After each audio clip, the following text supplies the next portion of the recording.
செந்தில் பாலாஜிக்கு வைக்கக்கூடிய வழக்கறிஞர் வந்து 50 லட்சம் ரூபாய் பர் டே. ஆமா, இன்னைக்கு எத்தனை கோடி வேணாலும் செலவு பண்ணுவோம். ஆனா நீதித்துறைக்கு செலவு பண்ண முடியும். வேற ராஜா முகில் வராரு, இது வரட்டும், அணில் வரட்டும், ஏதாவது வரட்டமாடா, என்ன எலி பூச்சி கூட வரட்டும். ஆனா ஒண்ணு, இந்த வாட்டி தப்பிக்க முடியாது. 2வது இடத்துல இருக்காரு அவர் ஐபிஎஸ் ஆஃபீஸர்.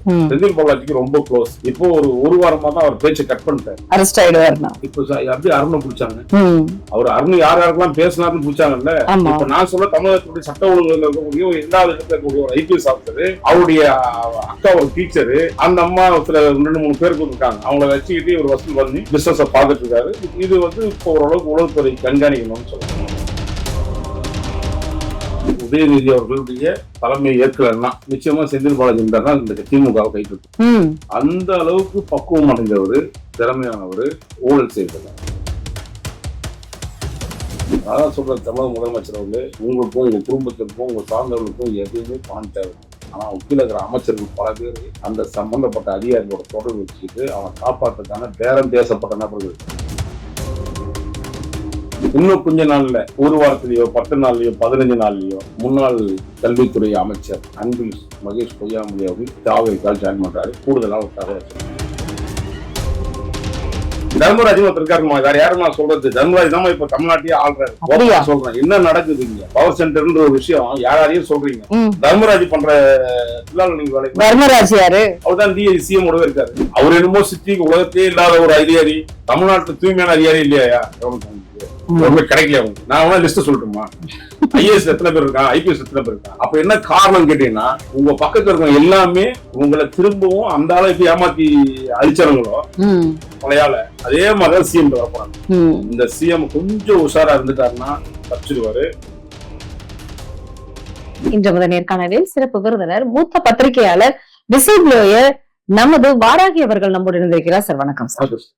இன்னைக்கு தமிழகமே வந்து ரொம்ப பரபரப்பா, அப்பா இன்னும் ஒருத்தன் கூட இனிமே வந்து தப்பிக்க மாட்டானுங்க, கரூர்ல சொன்ன மாதிரி வந்து ஒருத்தனையும் விட மாட்டேன் அப்படின்னு சொன்னாரு. அடுத்தடுத்து அப்படிங்கும்போது செந்தில் பாலாஜிக்கு தலையில இடி இறங்கிக்கிட்டே இருக்கு. அவரு வேற அறிவாலயத்துல இருக்கிற ரொம்ப ரொம்ப மூத்த நிர்வாகிகள் கிட்ட, அமைச்சர்கள் கிட்ட எல்லாம் சொல்லி புலம்பி இருக்கிறாரு. இதுக்கு மேல ஸ்டாலினையே காப்பாற்ற முடியுமான்னு தெரியல, நான் என்ன பண்ண போறேன்னு தெரியலன்னு ஹாஸ்பிட்டலுக்கு போய் அட்மிட் ஆயிட்டாராம். இது எப்படி இருக்கு சார் பார்க்கும் பொழுது? அருண் போனாரே, டிவிஎஸ்சி வந்துருச்சு. அதாவது திருடர்கள்லயே வந்து விஞ்ஞானபூர்வமான திருடன் சொல்லி சொன்னதுதான் திமுக கோர்ட்டே சொல்லியிருக்கு. சர்க்காரிய கமிஷனே சொல்லியிருக்கு. விஞ்ஞானபூர்வமா திருடுறதுல திமுகவை அடிச்சுக்க முடியாது அப்படின்னு சொல்லியிருக்கு. அந்த சர்க்காரிய கமிஷன் ஒரு மிகப்பெரிய, இன்னைக்கு இருக்கிற கமிஷன் எல்லாம் கிடையாதுங்க. இன்னைக்கு இருக்கிற கமிஷன்றது பாத்தீங்கன்னா பேரளவுக்கு எனக்கு தெரிஞ்சு இந்த அருணா ஜெகதீசன் கமிஷன், இப்படி பல்வேறு கமிஷன்கள்ல போடப்பட்ட கமிஷன் எல்லாமே துபாகூர் கமிஷன். நம்முடைய மக்கள் வரி பணத்தை வீணடிக்கிறதுக்காக போடப்பட்ட கமிஷன். ஸோ அந்த மாதிரி இல்லாம சர்க்காரிய கமிஷன் திமுக மேல தொடர்ந்து வந்து இது மாதிரியான விஷயங்கள் ஊழல்களை பண்றதுல இவங்களை அடிச்சுக்க ஆளே கிடையாது. விஞ்ஞானபூர்வமா அந்த மாதிரி எத்தனை ஊழல் வந்தாலும் அந்த ஊழல்ல எந்த அளவுக்கு நாசுக்கா தப்பிச்சு வெளியில வர முடியும் தான் பார்த்து. அப்படியே ஏதாவது இதுவரையும் பாத்தீங்கன்னா திமுக ஒரே ஒரு ஆளுக்கு நீங்க வந்து ஊழல் சம்பந்தமான ஆட்களை கைது பண்ணதா சரித்திரம் இல்லைன்னா நினைக்கிறேன். எனக்கு தெரிஞ்சு அதிமுக பல மந்திரிகள் இருக்காங்க. இன்னைக்கு இருக்கிற செங்கோட்டையின் மேற்கொண்டு இப்படி பல அமைச்சர்கள் வந்து முன்னாள் அமைச்சர்கள் அதிமுக இந்த ஊழல்வாதின்னு சொல்லி சொல்றதுக்கான வாய்ப்பு இருந்துச்சு. ஆதாரபூர்வமாகவும் நீதிமன்ற தீர்ப்புகளும் கொடுக்கப்பட்டது. ஆனா திமுக ஒரு திட்டு பயணம் பிடிக்க முடியல. காரணம் என்னன்னு கேட்டீங்கன்னா, இதெல்லாம் உள்ள இருக்கிற அதிகாரிகள் வந்து உட்கார்ந்துட்டு இவனுங்க இந்த டபுள் செட் கேம், நம்ம அருணன் பண்ண இருப்பாங்க, டபுள் செட் கேம் ஆடி மொத்தமா நாசம் பண்ணி போறது. ஆனா இப்போ வந்திருக்கிற ஐஜி அவர்கள் பொறுப்பேற்கல. எனக்கு கூட அது வந்து ரொம்ப பெருசா இல்லை. அந்த அம்மா செஞ்சதுல அவங்களுக்கு ஒரு கட்டணம் வரைக்கும் தான் செய்ய முடியும், மீண்டும் ஒரு ஐஜிபி செய்ய முடியாது. இது நல்ல திறமையாக செயல்படுத்தக்கூடிய ஒரு நல்ல நிர்வாகத்துடைய நேர்மையான ஒரு ஐபிஎஸ் அதிகாரியை டிவைசி கொடுத்தீங்கன்னா தான் இன்னும் பல வழக்குகளை தோண்டி எடுக்க முடியும். ஒரு குறிப்பிட்ட லெவலுக்கு மேல பாத்தீங்கன்னா இந்த அதிகாரிகள் எப்படி வேலை செய்வாங்க, செய்யாம எப்படி தடுக்கிறது, செய்யாம இருக்கிறதுக்கான என்னென்ன வழிமுறை இருக்குன்றது நாம கண்காணிச்சிருக்கோம், பார்த்திருக்கோம் நிறைய விஷயம். அப்படியாப்பட்ட திராவிட முன்னேற்ற கழகத்துல இருந்து ஒருத்தன் அதிமுக வந்து அவங்க வந்து இப்போ முக்கிய மூத்த அமைச்சர்களுக்கெல்லாம் தள்ளி பின்னாடி தள்ளிட்டு ஒருத்தன் முன்னாடி நின்னு, இவர்களுடைய தேவை என்னன்றத அழகா தெரிஞ்சவர் யாருன்னு கேட்டா செந்தில் பாலாஜி தான். கண்டிப்பா. எதை கொடுத்தால் எதை வாங்கலாம் அப்படின்றத ரொம்ப தெளிவா ஃபார்முலா தெரிஞ்சிச்சுன்னா அதுக்கப்புறம், ஏன்னா திமுக காரன் குடும்பமே வந்து மொத்தமா ஊழல் குடும்பம். இல்ல எந்த நிலத்துல எதை போட்டா விளையும் அப்படிங்கறது நல்லா தெரிஞ்சு வச்சிருக்காரு. அதுக்கேத்த மாதிரி வந்து செந்தில் பாலாஜி வந்து கரெக்டா முயற்சி எடுத்து எந்த வீட்டுல யாராருக்கு என்ன செட்டில்மெண்ட் பண்ணணும், எந்தெந்த கட்சிக்காரனை என்னென்ன பிரச்சனை பண்ணணும் கொடுக்கணும், எல்லாத்தையும் கிளியர் பண்ணி தமிழ்நாடு முழுக்க நீங்க திமுக மட்டும் ஸ்டாலினுக்கு பிறகு உதயநிதி அவர்களுடைய தலைமையை ஏற்கலன்னா நிச்சயமா செந்தில் பாலாஜி இருந்தா இந்த திமுகவை கைப்பற்றிடுவார். அந்த அளவுக்கு பக்குவம் அடைந்தவர், திறமையானவர், ஊழல் செய்தல. அது எப்படி கையாள போறாங்கன்றது எனக்கு தெரியல. ஏன்னா ஒவ்வொரு மாவட்ட செயலாளரும் செந்தில் பாலாஜி மேல மாசமானா வந்து பேங்க் அக்கௌண்ட் ஓபன் பணத்தை போடுவாங்க சம்பளம் மாதிரி, அந்த மாதிரி ஒவ்வொரு மாவட்ட செயலாளரும் பணத்தை கொடுக்குறாரு. ஆளுங்கட்சி அந்த காலத்துல பகுதி செயலாளர் பணம் கொடுத்துருக்காரு. இவெல்லாம் ஃபியூச்சர் நமக்கு உதவுவான் அப்படின்னு ஒரு கணக்கு போட்டு வேலை செஞ்சிருக்காரு. இந்த செந்தில் பாலாஜியை பொறுத்தவரையும் அவருடைய கணக்கு மிஸ் ஆகாதுன்னு நான் கணக்கு போடுறேன் எனக்கு ஒரு கணக்குல. ஏன்னா செந்தில் பாலாஜி நம்முடைய தம்பி உதயநிதி அவர்களுக்கு அந்த அளவுக்குலாம் இல்லை, மசாலா இல்லை. அது இல்லாதனாலதான் எங்க இருக்கான் என்ன பண்றதுன்னு தெரியாம பித்தலாட்டம் பண்ணி ஏதோ ஒரு விஷயத்த கட்டி ஏதாவது ஃபியூச்சர். நீங்க பதில் தெரியாதவங்க பாத்துருக்கீங்களா? பல பேரை நிறைய நீங்க இன்டர்வியூ எடுத்துருக்கீங்க.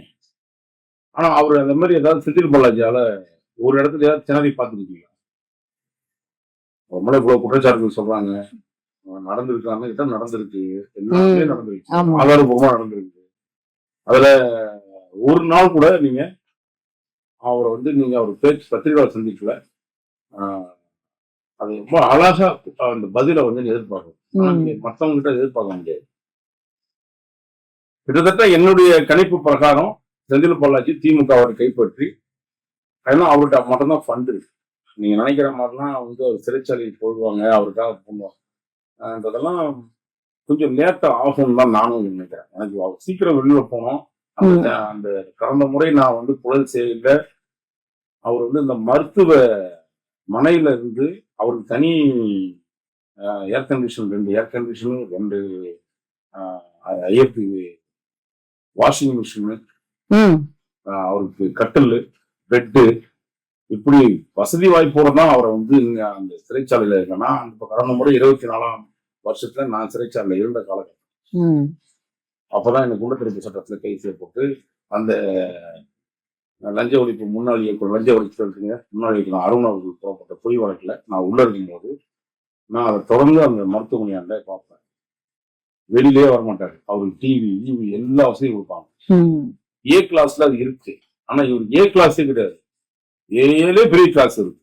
மருத்துவமனையில தனி ரூம், அப்படிலாம் யாருமே அந்த மாதிரி வச்சது இல்லை. அதனாலதான் நான் என்ன சொல்றேன், இவரை கண்டிப்பா மனு போட்டு பாக்குற அளவுக்கு எனக்கு ஒரு ஆர்வம் இருக்கு. இவரை விரைவில் கூட்டு போகணும்னு நினைக்கிறேன். அது ரொம்ப லேட் ஆகுமோன்ற மாதிரி தோணுது. இவரை மட்டும் போக கூடாது, இதுல சம்பந்தப்பட்ட இப்படி நல்லா பாருங்க, இந்த இதுல வந்து இப்ப போடப்பட்ட அந்த வழக்கு இருக்கு, குறிப்பாக மதுபான கொள்முதல்ல நடந்த முறைகேடு தான் 8 பேர் வந்து சம்பந்தப்பட்ட 7 பேருன்னு நினைக்கிறேன். செந்தில் பாலாஜியோட சேர்த்து 7 பேர் இருக்கு. அந்த 7 பேர்ல ஒரு ஐஏஎஸ் ஆஃபீஸர். அதுக்கப்புறம் வரக்கூடிய விஷயங்கள் இருக்கு. விசாகனை பொறுத்தவரை நான் சொல்லணும், இவங்கெல்லாம் வந்து ஊழல் பண்ணிருப்பாங்களா எது பண்ணிருப்பாங்கன்னு தெரியாது, நக்கி பார்த்திருப்பாங்க அந்த ஊழல் காசை. ஆனா அள்ளிட்டு போனவங்க யாருன்னு கேட்டீங்கன்னா செந்தில் பாலாஜி. அந்த அளவுக்கு டேலண்ட் இல்லைங்கிறீங்களா ஐஏஎஸ் ஆபீசருக்கு? அப்படி இல்லம்மா, உங்களுக்கு தெரியும் ஒரு ஐஏஎஸ் ஆபீசருக்கு படித்தவர். நீங்க எல்லாருமே அருண் மாதிரி நினைச்சிடாதீங்க, எல்லாருமே டேவிட்சன் மாதிரி நினைச்சிடாதீங்க. மொத்தையும் உறிஞ்சி எடுத்துட்டு போற ஆளுக்கு அந்த அளவுக்கு எல்லாம் கிடையாது. ஒரு சில அதிகாரிகள் ஓரளவுக்கு நக்கிப்பதான் பார்ப்பாங்க. அதுல கீழே இருக்கிற பாஸ்கர் இன்னொரு 3 பேரை சொல்றாங்க. இப்ப இவர் தான் பாருங்க, இன்னொருத்தன் ரத்தீஷ் பாஸ்கர். கடந்த முறையெல்லாம் நீங்க பாத்துருக்கீங்களான்னு தெரியாது, அவன் காப்பாத்தினா ஒரு ஐபிஎஸ் ஆஃபீஸர். ஆமா, பின்னாடி முன்னாடி போலீஸ் வராம பின்னாடி வழியா போய் போனான்னு சொல்லி அந்த ஆளையே உள்ள கூப்பிடணும் அந்த ஐபிஎஸ் ஆஃபீஸர். இவனுங்க போலீஸுக்கு விசுவாசமா மக்களுக்கு பப்ளிக் வேலை செய்யலாம்னா இவனுங்க வந்து பப்ளிக் வேலை செய்யாம காசுக்காக ஆசைப்பட்டுக்கிட்டு இவனுங்க எல்லாம் வந்து ஐபிஎஸ் ஆஃபீஸர் போர்ல சுத்திட்டு இருந்தாங்க. சோ இவனெல்லாம் கொஞ்சம் கண்டிப்பா பண்ணணும். இன்னொரு விஷயம் என்னன்னு கேட்டீங்கன்னா, செந்தில் பாலாஜிக்கு கடந்த முறை திமுகவுல முக்கியமான ஒரு ஐபிஎஸ் ஆஃபீஸர் இப்போ இருக்காரு, 2வது இடத்துல இருக்காரு ஒரு ஐபிஎஸ் ஆஃபீஸர். செந்தில் பாலாஜிக்கு ரொம்ப க்ளோஸ். இப்போ ஒரு வாரமா தான் அவர் பேச்சை கட் பண்ணிட்டாரு. செந்தில் பாலாஜியுடைய பேச்சை கட் பண்ணிட்டாரு. என்ன காரணம்? அரெஸ்ட் ஆயிடுவாருன்னா இப்போ அப்படியே அருணை பிடிச்சாங்க. அவர் அருண் யாரெல்லாம் பேசினாருன்னு பிடிச்சாங்கல்ல. இப்ப நான் சொல்ல தமிழகத்துடைய சட்ட ஒழுங்குல இருக்கக்கூடிய ஒரு 2வது இடத்துல இருக்கக்கூடிய ஒரு ஐபிஎஸ் ஆஃபீஸரு, அவருடைய அக்கா ஒரு டீச்சரு, அந்த அம்மா சில 2-3 பேர் இருக்காங்க. அவங்கள வச்சுக்கிட்டு ஒரு வசூல் பண்ணி பிசினஸ பார்த்துட்டு இருக்காரு. இது வந்து இப்போ ஓரளவுக்கு உளவுத்துறை கண்காணிக்கணும்னு சொல்றேன். உளவுத்துறை அதிகாரிகள் 2வது இடத்துல இருக்கக்கூடிய இந்த ஐபிஎஸ் ஆஃபீஸரை கண்காணிங்க. திருட்டு பசங்களா இருக்காங்க, திமுக இந்த கட்சிக்கு வந்து விசுவாசமா இருக்காங்க, இவங்கெல்லாம் கொஞ்சம் தயவு செய்து கண்காணிங்க. ஏன்னா இதுல எனக்கு தனிப்பட்ட முறையில் அவன் பாருங்க, அவன் உப்பு தண்ணவன் தண்ணி குடிச்சவன், திருட்டு போனவன், நம்முடைய வரி பணத்தை திருநவன், கொள்ளையா போய் பூச்சி வச்சு கொள்ளடிச்சவன், அதுவும் சாராயத்தை கொள்ளடிச்சவன். அப்படியா பார்த்தீங்கன்னா நீங்க வந்து 2வது இருக்கக்கூடிய அதிகாரி காப்பாற்றுறதுக்கான முயற்சிகளை எடுத்து பார்த்தா இப்போ ஒரு வாரமா ஏதோ பயத்துல பேசுறது இல்லைன்னு ஒரு தகவல் எனக்கு. அவரே விட்டாலும் சரி சிஎம் நான் விட மாட்டேன். இந்த மாதிரி திருட்டு கூட்டங்களை தயவு செய்து பிடிக்கணும். காவல்துறை அதிகாரிகள் இப்படிலாம் கேவலமா இருப்பாங்கன்னு சொல்லிப்பாங்க. பொய் வழக்கு போடுறது, எவனுக்காவது வந்து ஜால்ரா அடிக்கிறது. அருணுக்குமே வந்து WMA வேலை பார்க்கறதுக்கு தான் இவெல்லாம் காவல்துறை ஐபிஎஸ் ஃபர்ஸ்ட் வந்துருக்கான். இவெல்லாம் நேர்மன்னு நினைச்ச ஒரு காலத்துல இவன் எஸ்பியா இருக்கும்போது இவன் போய்ச்சனை தெரியுது. அவன்லாம் ADGP-க்கு தகுதி இல்லாத ஒருத்தன். அவனை வெயிட் பண்றோம். அவனுக்கு 2-3 எவிடன்ஸ் எடுத்து வச்சிருக்கிறோம், சில ஆதாரங்களை கையில வச்சிருக்கிறோம். கரெக்டா நேரத்தை உளவுத்துறை கொடுப்போம். இப்ப பார்க்க சொல்றோம், உளவுத்துறை வேலை அதுதானே. அவன் உட்கார்ந்து இருக்கு ஊர்ல இருக்கிற எல்லாரையும் சொல்றான் ஐபிஎஸ் ஆஃபீஸர் இவன் நேர்மையானவனா அவன் நேர்மையானவனா அப்படின்னு இவன் சொல்லிட்டு உட்காந்துருக்கான். சோ அவன் கூட இவன் லிங்க்ல இருக்கா, செந்தில் பாலாஜியோட லிங்க்ல இருக்கக்கூடிய அதிகாரியை தயவு செய்து சிஎம் அவர்கள் பார்க்கணும். கண்டிப்பா. ஆனா இன்னைக்கு 3 எழுத்துக்காரன் அப்புறம் அவன் முடிஞ்சுக்கிட்டோம். அந்த 3 எழுத்துக்காரனுக்கு என்னென்ன நம்ம வேலை பார்ப்போன்றது அப்புறம் அடுத்து பேசுவோம். இது போன்ற இந்த சமூக விரோத கும்பலுக்குள்ள செந்தில் பாலாஜி போன்ற அந்த கூட பணிபுரிஞ்ச சில அதிகாரிகள் அந்த இடத்துல அநியாயத்துக்கு அடிச்சிடலாம் காசு. கொஞ்சம் மனச்சாட்சி கூட இல்லாம இந்த ரத்தீஷ்ன்றவனை அப்படி தூக்கி கொண்டாடுறாங்க. அவனை எப்படி எல்லாம் காப்பாத்தின கடந்த ஆட்சியில் அவங்களுக்கு தெரியும். அதுக்கு நான் கடந்த முறை அவனை பத்தி ஒரு சில விஷயங்களை வெளியில பேசுனதுக்காக அவன்லாம் என் கைதுக்கு வந்து கூட வந்திருக்கான். இவனை விட்டுறாதீங்க, வெளில வந்து என்ன டேய் சிறைச்சாலை என்பது நீங்க போறது பொய் வழக்கு. உங்களை மாதிரி நாங்க வந்து கோடியா கொள்ளடிச்சு வச்சிருக்கல. உழைக்கிறோம், கஷ்டப்படுறோம், தொழில் நடத்துறோம், வியாபாரம் நடக்குது. அவனுக்கு இந்த சோசியல் மீடியா மேல இருக்கக்கூடிய ஒரு உணர்வோட இது மக்கள்கிட்ட கொண்டு போய் சேர்க்கணுன்ற எண்ணத்தோட உங்களை மாதிரி மக்கள் காசை கொள்ளையடிச்சு சாப்பிட்ற காசு இல்ல, ஊழல் வாங்கி சாப்பிடுறதுல லஞ்சம் வாங்கி சாப்பிடல. நாங்கெல்லாம் இவனுங்கெல்லாம் கூட்டம் என்ன செய்யுதுன்னா இந்த கூட்டம் எல்லாம் ஒன்னா செய்யுது.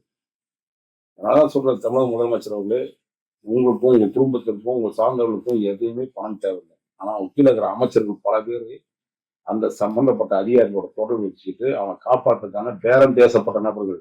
ஆனா இன்னைக்கு 45 இடங்கள்ல வந்து ரெய்ட் நடத்தினாங்க. அதுல முக்கியமாக பாத்தீங்க அப்படின்னா அதிகாரிகள் இவங்க இடத்துல எல்லாம் வந்து டிவிஎஸ்சி வரப்போகுது, லஞ்ச ஒழிப்புத்துறை வரப்போகுது அப்படின்னு வந்து நிறைய சிக்னல்ஸ் வந்து அதிகாரிகள் கிட்ட இருந்துதான் நிறைய இடத்துக்கு போயிருக்கு. அப்படிங்கறதுனால நேத்து நான் உங்களுக்கு ஒரு வீடியோ கூட நீங்க அனுப்பிச்சிருந்தேன், பாத்துருப்பீங்க. ஏன்னா அதுல வந்து அவ்வளவு அதிகாரிகள் சம்பந்தப்பட்டிருக்காங்க. அத்தனை பேரையுமே வந்து அரெஸ்ட் பண்ணணும் அப்படிங்கிற மாதிரியான ஒரு விஷயத்த முதலமைச்சர் சொல்லி இருக்கிறதாக சொல்றாங்க.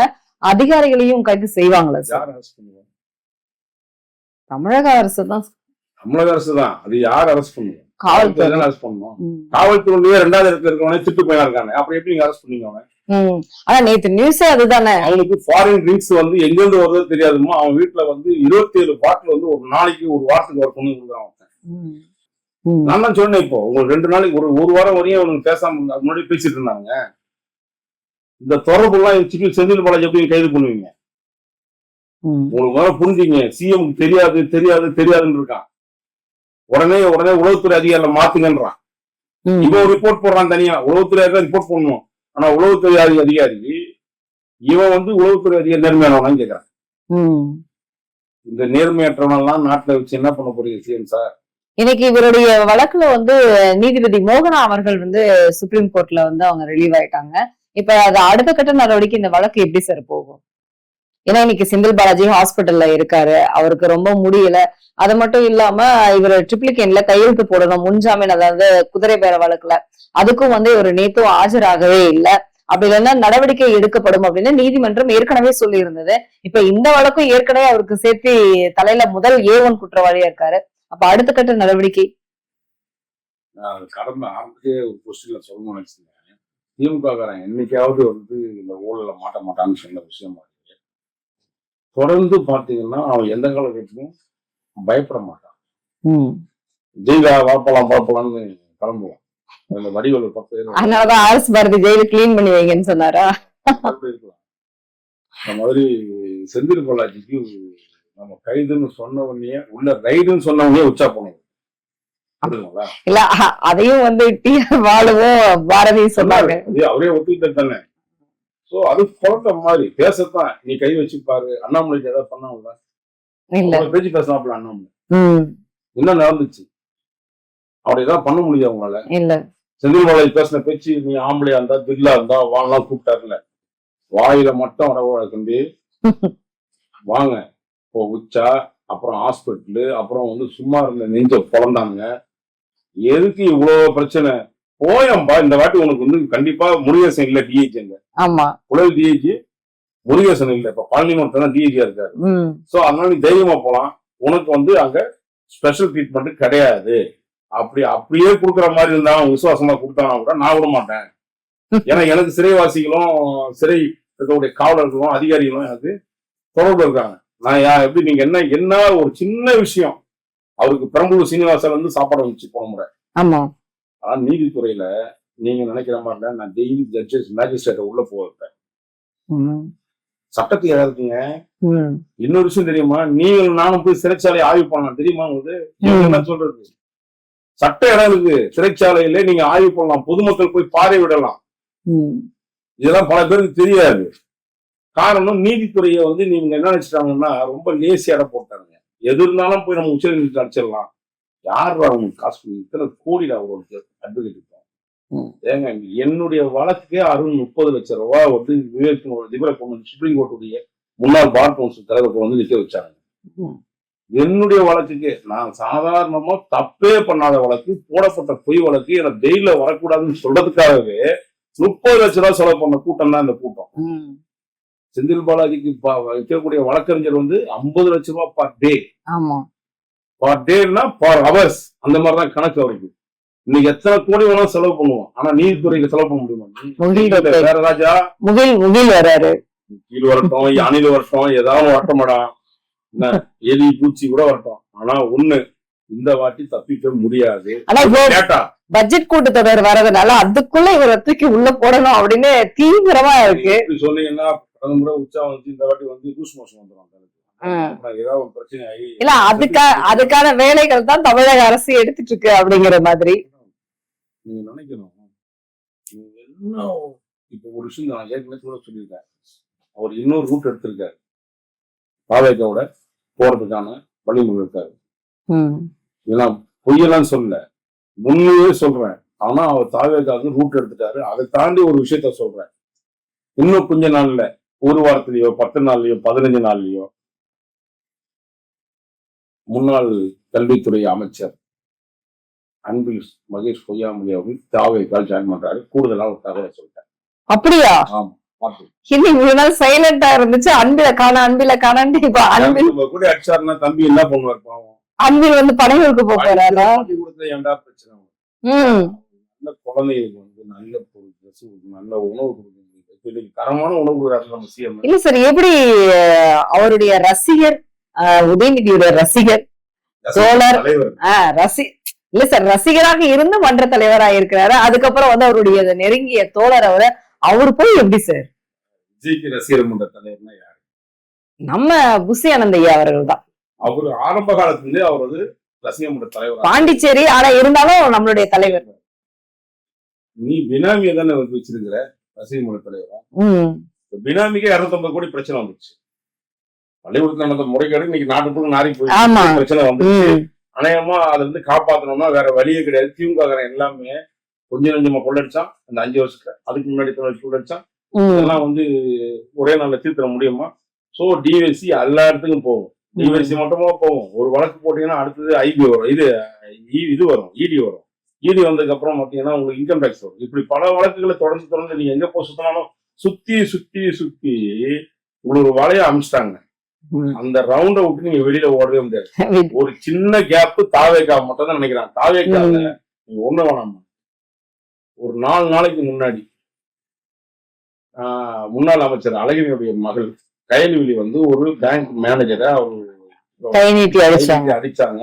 தகாத வார்த்தைகளை பேசினாங்க, அரெஸ்ட் ஆனாங்க. கைது பண்ணாங்க, அப்புறம் விட்டுட்டாங்க ஜாமீன்ல.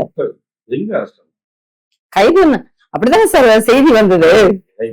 நீங்க அந்த மாதிரி யாராவது ஒருத்தர் அடிச்சுட்டாவோ இல்ல ஏதாவது ஒரு தப்பா நடந்துச்சுனாவோ நீங்க அந்த மாதிரி போலீஸ் ஸ்டேஷன்ல விட்டுருவாங்க. நீங்க எப்படி சார் 30 நாளா அழகிரி மகள் கிடையாது, 30 நாளா என்ன வச்சு வேலை வாங்க மாட்டாங்க.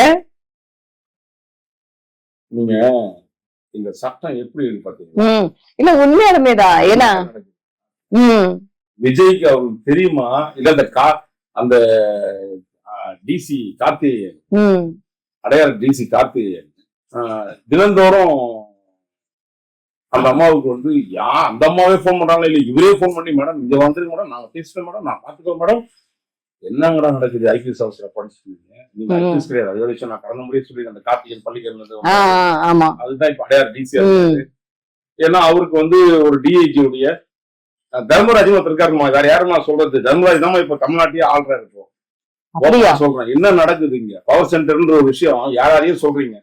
தர்மராஜ் பண்ற நீங்க வேலை தர்மராஜ் யாரு? அவர்தான் சிஎம் ஓட இருக்காரு, தெரியாதா உங்களுக்கு? அவருடைய நண்பர் வந்து ஜெகதீஷ் அப்படின்னு சொல்லி சொன்னாங்க. ஜெகதீஷ் அவர் நண்பரு. இந்த மதுரையில ஒரு பெரிய ஒரு கொள்ள கூட்டம் இருந்து தெரியுமா உங்களுக்கு? அந்த இவரு சொல்றீங்களா டிஹெச் நம்ம சொல்றோமே, அவரு வந்து கார்த்திகனுக்கு என்னன்னு தெரியல. கார்த்திகனுக்கு அவருக்கு என்ன கான்டாக்ட், என்ன விஷயம், எந்த உறவு, என்ன இடத்துல பண்றாங்கன்றது எனக்கு தெரியல. அவரை காப்பாத்துறதுக்கு அவரை மட்டும் காப்பாத்தலாமா இந்த ஆட்சியில? போன முறை அவரை காப்பாத்திருக்காரு ஒருத்தர் டிஹெச். அவர் யாருன்னா இப்ப சிஎம் பொறுப்புல இருக்காரு இல்லையா, இப்ப எஸ்கார்ல இருக்கா பாத்தீங்கன்னா சிஎம் உடைய பாதுகாப்புக்கு அதிகாரி தர்மராஜ். அதே இடத்துல கடந்த முறை சிஎம் ஆபீசர் இருந்தா தெரியுமா, திருநாகரசன் ஒருத்தர் இருந்தாரு, பேராசிரியர் சொல்லிப்பாரு, பெருந்தகைன்னு சொல்லிப்பாரு, அப்புறம் தமிழுக்கு ஆர்வமானு சொல்லுவாரு, எல்லாம் சொல்லுவாரு. நியோ மேக்ஸ் மதுரையில ஒரு பெரிய ஸ்கேம் நடந்து பாத்துறீங்களா? 2500 கோடி ரூபாய் ஒரே இடத்துல அடிச்சிட்டாங்க. கூட இப்ப வரையும் புகார்ல இருக்கு. அவரு பாதுகாக்கப்பட்ட அங்க ஒரு பாதுகாப்பு அதிகாரி இருந்தவர் திருநாகரசன் ஒருத்தர் இருந்தார், முக ஸ்டாலின் தெரியுமா? திருநாகரசன் ஒரு அதிகாரி இருந்தார், ஐபிஎஸ் ஆஃபீஸர். இப்ப திருநெல்வேலியில இருக்காரு, தெரியுமா தெரியாதா? தெரியும். அவரை வந்து இவரு காப்பாத்தினார் போன முறை, இப்ப அவர் முறை காப்பாத்திருக்காரு. காவல்துறை அதிகாரிகள் தயவு சிஎம் சார் இப்படி அதிகாரிகள் இருந்தாங்கன்னா நீங்க என்ன பண்ணுவீங்கன்னு மட்டும் பாருங்க. ஏன் இந்த அழுக்குகள் எடுக்கணும்னு சொல்றேன்னா, இந்த மாதிரி அழுக்கால தான் இந்த கடந்த முறை வந்து திமுக ஆட்சிக்கும் அதுக்கு முன்னாடி வந்து அதிமுக ஆட்சிக்கும் இப்படிதான் களங்கள் வச்சு காவல்துறை அதிகாரி ரொம்ப ரொம்ப ரொம்ப நாட்டுடைய கண்களும் இந்த மாதிரி திருடர்கள் கூட்டத்துடைய பாதுகாக்கக்கூடிய அதிகாரிகள் இருந்தாங்க என்ன பண்ணுவீங்க? சோ அந்த மாதிரி இது வந்து நான் ஓபன் பண்ணிட்டேன். அதாங்க இவனுங்களாம் வச்சுட்டு இவங்கெல்லாம் கையெழுத்து கும்பிட்டு கோயிலெல்லாம் பார்க்க முடியாது. களவாணிப்படை அதிகாரிகள் இல்ல. நீங்க சொன்னீங்க இல்லையா முன்னாள் அமைச்சர் அன்பில் போறாருன்னு, அவர் கூட இன்னும் யார் யாரு? ஏன்னா ஏற்கனவே நீங்க ஒரு 2 நேர்காணலுக்கு முன்னாடி சொல்லியிருந்தீங்க இவரை மட்டும் கிடையாது இன்னும் அமைச்சர்கள் இருக்காங்க அப்படின்னு சொன்னீங்க. ஏன்னா இப்போ அதிமுகவில இருந்து போனவங்க எல்லாருமே இன்னைக்கு போஸ்டிங்ல எம்எல்ஏ போஸ்டிங்ல இருக்காங்க. ஆனா நிரந்தர திமுகல இருந்தவங்க ஒருத்தர் கூட இன்னைக்கு போஸ்டிங்ல இல்ல. அதாவது அது இந்த திமுக அதிமுக வந்து ஒரு அவன் இல்லை. என்னன்னா திமுக வந்து என்னமோ வந்து இவன் நாட்டை தூய்மையான வந்தவங்க வாஷிங் மிஷின் வச்சு துவச்சு எல்லாருமே கேட்க நீங்களே அயோக்கியப்பீங்க அழுக்கா இருக்கீங்க. உங்களுடைய புத்தி தான் அவங்களுக்கு இருக்கும். வீட்டுல இருந்து பிரிஞ்சவன் தான் அவங்களும். ஆனா ஒரு விஷயம் சொல்லமா, நீங்க என்ன நினைக்கிறேன்னு தெரியாது. எல்லாத்துக்கும் முக்கிய காரணம் அரசியல்வாதியை திருத்துவதற்கு முக்கிய காரணம் யாருன்னா அதிகாரி தான் இருக்கும். தப்பு நடந்தா அதிகாரியை திருத்துவோம், அதிகாரி திருத்துவோம். நீங்க சகாயத்தை ஏன் ஏத்துக்க மாட்டேன்றாங்க? சகாயம் ஐஏஎஸ் ஏன் ஏத்துக்க மாட்டாங்க? ஒரு நேர்மையான ஐபிஎஸ் ஆபீசர் ஐஏஎஸ் ஆபீசர் மனசை விட்டு சொல்லிடுறாரு, இதாங்க சரி இதான் தப்பு. நம்முடைய சிஎம் வந்து அவர் கூப்பிட்டு பேசினாரு, பழகினாரு, பேசினாரு, சில விஷயங்கள் சொன்னாரு. சார் ஒரு சில விஷயங்கள் அவரும் வந்து இதுல எனக்கு உடன்பாடு இல்லைங்க சார். ஏன்னு கேட்டீங்கன்னா இந்த மாதிரி உங்க பக்கத்திலேயே அழுக்கு பிடிச்ச அதிகாரிகள் இருக்காங்க சார். நீங்க டிசி கார்த்திகேயன் என்ன தெரியாதா?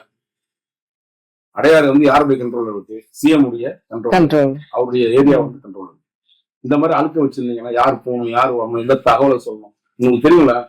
ஒரு காலத்துல ஜெயலலிதா அம்மையார் கொடுக்கப்பட்ட அவங்க சிஎம் அந்த காலகட்டத்தில் உளவுத்துறை ரிப்போர்ட் கொடுத்தாங்கன்னா அதுல கிரீன் கவர்ல போச்சுன்னா அந்த கிரீன் கவர் அந்த அம்மா மட்டும் தான் பிரிப்பாங்க. சொல்லிருக்கீங்க எத்தனையோ விஷயங்களை கவர் இந்த தப்பு பண்றான், அவன் தப்பு பண்றான். இப்ப காப்பாத்திட்டு இருக்காங்க அந்த தர்மராஜ். ஓகே, எதுக்கு சொல்றேன்னாமா சமூகம் வந்து அதிகார வர்க்கத்தை தான் பண்ணணும். நேற்று அதே மாதிரி இன்னொரு விஷயம் உங்களுக்கு தகவல் சொல்ல நினைக்கிறேன். சிஎம் போய் ஆய்வுலாம் பண்ணார் பாத்தீங்க மெட்ரோ. எனக்கு அதெல்லாம் உடன்பாடு இல்லைங்க. கடந்த முறை இதுதாம பண்ணானுங்க, பண்ணாங்க சார். அவரு ஷூட்டிங்கு மக்கள் அப்படின்னு சொல்லிட்டு சினிமாவை பார்த்துட்டு இருந்தவரு இன்னைக்கு தமிழகத்துல என்னென்ன இருக்கு, என்னென்ன வேலைகள் நடக்குது அப்படிங்கறத அவரு தெரிஞ்சுக்கிறது வந்து ஒரு நல்ல ஒரு சூப்பரான ஒரு விஷயம் தானே சார். அதுவும் வந்து மக்கள்லாம் வந்து அரவணைப்போட வந்து பேசுறதெல்லாம். ஏற்கனவே மெட்ரோல இருந்தவர் ஒரு அதிகாரி, ஐஏஎஸ் ஆபீசர். எனக்கு வெளிப்படையா பேசிதான் பழக்கம். ஏன்னா உள்ளவங்க வச்சுக்கிட்டு வெளியுறவு பேசுறதுக்கு நான் முடியல. ஏன்னா கடந்த முறை சித்திக்கு ஒருத்தர் மெட்ரோவுடைய சேர்மன். ஆமா, சித்திக்கு இருந்தாரு. இப்பவும் ஆய்வு பண்ணி அவர் என்னமோ சித்திக்கு உலகத்தையே இல்லாத ஒரு அதிகாரி, தமிழ்நாட்டுல தூய்மையான அதிகாரி இல்லையா? எவனுக்கு உங்களுக்கு கிடைக்கல. அவங்களுக்கு நான் வேணா லிஸ்ட் சொல்லட்டுமா? ஐஏஎஸ் எத்தனை பேர் இருக்கான், ஐபிஎஸ் எத்தனை பேர் இருக்கான்? அப்ப என்ன காரணம் கேட்டீங்கன்னா உங்க பக்கத்துல இருக்க எல்லாமே உங்களை திரும்பவும் அந்த ஆளை எப்படி ஏமாத்தி அழிச்சாங்களோ பழையால அதே மாதிரிதான் சிஎம் வர போறாங்க. இந்த சிஎம் கொஞ்சம் உஷாரா இருந்துட்டாருன்னா தப்பிச்சிருவாரு. நான் சொல்றது சொல்லிட்டேன். அவங்களுடைய திருட்டுத்தனத்துக்கு நீங்க பலிகடாயிருந்தீங்க சார். ஏன்னா அவங்க அவ்வளவு மோசமானவர். இவர்களை நீங்க பக்கத்துல வைக்க வைக்க வைக்க உங்களுக்கு மாயை மட்டும்தான் காட்டுவாங்க. இவங்களால எதுவுமே நடக்க. அதனாலதான் அதிகாரிகள் மேல நடவடிக்கை எடுக்கணும்னு சொல்லியிருக்காங்க. இப்போ தீவிரமான ஆக்ஷனும் வந்து விஜய் செஞ்சுட்டு இருக்காரு. செய்யறாரு, நான் இல்லைன்னே சொல்லலாம். ஆனா செய்யாத முடியாத அளவுக்கு இவங்க கொண்டு நிக்க வச்சுருவாங்க. அதுக்கு ஜாக்கிரதையா இருக்கணும். போடாதீங்க, ரீல்ஸ் போடாதீங்க, அதெல்லாம் சொல்ல விரும்பல. முதல்ல இந்த அதிகாரிகள்லாம் உங்களை தவறான வழிபாதை கொண்டு போறாங்க. நீங்க நினைக்கிறீங்க எனக்கு பாருங்க, விஜய் நல்ல ஆட்சி கொடுத்தாருன்னா இந்த நாட்டு மக்கள் உங்க கையெடுத்து கொடுத்து தெய்வமே நீயே தொடர்ந்து இருமே அப்படின்னு சொல்ல போறான், இருக்க போறோம். ஆனா இப்படியா இருக்காங்க இன்னைக்கு உங்க பேரை கெடுக்கிறதுனே கிளம்பி வந்திருக்கானே ஒருத்தனும் பக்கத்துல இருந்துருக்கு. ஒன்லி ஃபார் சீன் சார், இப்படி வாங்க சார், இப்படி வாங்க, இப்படி சொல்றதுக்கு அதிகாரி தேவையில்லை. இப்ப ஆய்வு பண்ணி என்ன கண்டுபிடிச்சிட்டீங்க சொல்லுங்க? மெட்ரோ ரயில்ல என்ன கண்டுபிடிச்சிட்டீங்க? நல்லா போகுது. ரயில் நல்லா போதா? இல்ல சார், அவர் படத்துல நடிக்கும் போது வந்து அவர் ஒரு பாட்டில தூக்கி வீசி ஓடி போய் அந்த ட்ரெயினை வந்து நிப்பாட்டுவாரு. அதனால உண்மையாவே 2-3 நாளா மனசே விருத்தி போச்சு. இல்ல இப்போ வந்து அவர் வர்றதுக்காகவே ட்ரெயின் நின்றுகிட்டு இருக்கு. இதெல்லாம் வந்து மாற்றம் தானே சார்? ஒரு விஷயம் சொல்றேம்மா, நான் நேசிச்சு பாக்குறேன். 60 ஆண்டு காலம் அழுக்க நீங்க எடுக்கணும்னா நீங்க எத்தனை லட்சம் தூவச்ச பணியாளர்கள் வச்சாலும் முடியாது. ஏன்னா அவ்வளவு அழுக்குகள் கூவாரோட மோசமா இருந்துச்சு. அதுக்கு காரணம் இந்த அதிகாரிகள் தான். கடந்த முறை என்ன முயற்சி எடுத்தார்களோ அதே முயற்சியை சார் வாங்க சார், இங்க கூட்டு போறோம் சார், பாக்குறேன் சார். சார் தப்பா எடுத்துக்காதீங்க சிஎம் சார், இந்த விஷயம் சொல்ல வேண்டிய விஷயம் என்னன்னா ரொம்ப ரொம்ப ரொம்ப மோசமான ஒரு பின்னாடி. ஏங்க ஹோட்டல்ல மீட்டிங் போடுறாங்க இந்த நாள், யாருக்கு எதுக்காக போடுறீங்க? 2 கம்பெனிக்காரன் வச்சு ஐஎஸ் ஆஃபீஸர் எங்க போடுறாங்க? இதே ஜிஆர்டி டவர்ஸ்ல ஒரு 15 நாளா வந்து அந்த ஐஎஸ் ஆஃபீஸர்லாம் ஒரு 4-5 பேர் சேர்ந்துட்டு தனிப்பட்ட முறையில் என்னென்ன பண்ணிட்டு போட்டான், அதெல்லாம் முடியல. கான்ட்ராக்ட்காரன்ட்ட பேரம் பேசிட்டு இருக்காங்க. இதெல்லாம் சொல்றோம். ஏன்னா எங்களுக்கு என்னங்க இருக்கு, நீங்க தான் ஊழல் இல்லாத ஆட்சி தருவேன்னு சொல்றீங்க. ஊழலே வந்து பண்ணக்கூடிய அதிகாரிகளை கூட வச்சுட்டு எப்படிங்க பண்ணுவீங்க? சட்டம் ஒழுங்கு தப்பா இருக்குங்கன்னு சொல்றோம். இன்னைக்கு வந்திருக்கிற டிஜிபியோ அல்லது வந்து சென்னை மாநகர காவல்துறை ஆணையர் அவர்களோ ஒரு நேர்மையான அதிகாரிகள். தன் சட்டத்தை வந்து எப்படி கையாளும் தெரியும். 24 மணி நேரம் தூங்காம முடிச்சுட்டு உட்காந்துருக்காங்க. ஆனா இங்க கீழே இருக்கிற அதிகாரிகள்லாம் நிச்சயமா உளவுத்துறையில நேர்மையான அதிகாரி இருக்காரு. இன்னும் எத்தனை பேர் நேர்மையை பார்க்க முடியும்? நான் சொல்லிட்டுமா லிஸ்ட்ல இவங்க என்ன மாதிரி ஆளுங்க, யாராருக்கு எவ்வளவு சொத்து வச்சிருக்காங்க, எத்தனை கோடிகள் சொத்து வச்சிருக்காங்க, இன்னைக்கு வரையும் திமுகவோட எவ்வளவு தொடர்பு வச்சிருக்கான்றது. இதைத்தான் சிஎம் சார் உங்களுக்கு 3 மாசம் முடிய போகுது. நீங்க இன்னும் 4.25 வருஷம் வாழ்க்கையை ஓட்டி ஆகணும். இப்பவே இது நிக்குமா, நிலைக்குமா அப்படின்னு கேட்கிறாமா? சத்தியமா சொல்றேன், ஒரு அதிகாரி, உன் பக்கத்துல இருக்க அதிகாரி இன்னொரு அதிகாரிட்ட சொல்றாரு, திருநெல்வேலியில் இருக்கிற அதிகாரிட்ட, பஸ் இருக்க வரையும் வாழ்க்கையை ஓட்டும் பஸ். இதெல்லாம் என்ன பஸ்? இந்த டிராமாவெல்லாம் நான் ஏற்கனவே நிறைய பார்த்துட்டேங்க பஸ். நம்ம வாழ்க்கையை நம்ம அழகாக ரன் பண்ணிட்டு போகலாம் பஸ். இதெல்லாம் ஒன்றும் பெருசா நடக்காது பஸ். இப்படி பேசுற ஐபிஎஸ் அதிகாரி தான் இருக்காங்க பக்கத்துல. இதெல்லாம் நான் வந்து தெளிவா சொல்லியிருக்கோம். எனக்கு யாரு மேலேயும் எந்த விதத்துலையும் பாருங்க, நான் அருண்மலை சொன்னா வன்முன்னு சொல்லுவீங்க, டேவிட்சன் சொன்னா நான் இப்போ இதுங்களெல்லாம் யாரும் கிடையாது. இதெல்லாம் இந்த அழுக்கெல்லாம் குறைச்சி ஓரம் போட்டு நம்ம நீதிமன்றத்து மூலியமா எதாவது பார்த்துக்க போறோம். இப்போ கூட இந்த அழுக்குல என்ன பண்ண போறீங்க நீங்க? இந்த மாதிரி அழுக்குல வச்சு எப்படி நீங்க வேலை வாங்குவீங்க?